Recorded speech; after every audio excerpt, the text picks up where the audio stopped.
की वीडियो है।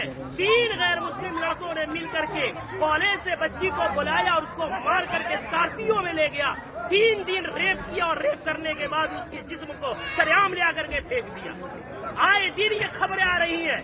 मैं पूछना चाहता हूँ, इसके पीछे के जिम्मेदार मुआशरे के हमारे और आप जैसे बेगैरत लोग नहीं है जो शादियों में, नाच गानों में, पैसों में आग लगा रहे और आग लगा करके शादियों को इतना मुश्किल बना दिया कि वक्त में शादियां नहीं हो रही है, जिसकी वजह से हमारी बेटियां, जज्बात उनमें भी है, जज्बात की रो में बह करके एजुकेशन वाली बच्चियां गैरों के गोद में खेल नहीं रही है, बल्कि टिश्यू पेपर बना करके उन्हें इस्तेमाल करके गली कूचों में फेंक नहीं दिया जा रहा है, बल्कि उनके चेहरे उड़ाए जा रहे हैं। इतने अदब एहतराम के साथ बार बार इसरार करने के बाद झुक करके, बाप कह करके, भाई कह करके, ईमान का हवाला देकर, इस्लाम का हवाला देकर, पूरी सोसाइटी के आदो पैमान का हवाला देकर के कहा गया, लेकिन फिर क्यों नहीं माने? जुर्रत की बात है, हिम्मत की बात है। आखिर वो हिम्मत आई कहाँ से कि पूरा मुआशरा बाइकाट कर रहा है? आप नाच ला रहे हैं, चौक पे नचा रहे हैं, पूरा बस्ती इस गुनाह से बचना चाहता है।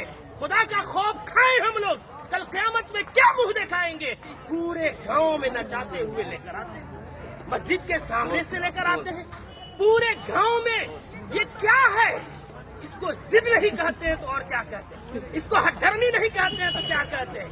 कौन है वो मौलवी, कौन है वो आलिम दीन जिसने कुरान और हदीस पढ़ा है और इतनी सख्ती से मना करने के बाद उस मजलिस में, उस शादी में नाच गाना हो और वो निकाह पढ़ाए, उसका कुरान और हदीस इजाजत देता है? मैं तो एहतराम करता हूँ कि इन्होंने पहले ही जो हमसे मोहब्बत और शफकत के साथ इकरार किया है। कौन है ऐसा जो जिस मजलिस में नाच हो रहा हो, जिस स्टेज में वेशियों का धंधा चल रहा हो, जिस स्टेज में खड़ा हो करके बहनों के पाँव में घुंघरू बांधा जा रहा हो, उनके सरों से दुपट्टे खींचे जा रहे हो, जिस निकाह जो इबादत है उस इबादत के अंदर मुआशरे के लंगे और लुफंगे और लवंडे औरतों के पीछे तालियां बजा रहे हो, वो निकाह में किस मौलवी का इल्म इजाजत देगा निकाह पढ़ाने का? कौन सी कुरान इजाजत देगी? कौन सी हदीस इजाजत देगी? यहाँ सब कलिमा पढ़ने वाले हैं। हम मरेंगे, रब के सामने हाजिर होंगे। दुनिया की बात छोड़े, हमें ये खौफ क्यों नहीं आता कि निकाह एक इबादत है, नमाज भी इबादत है।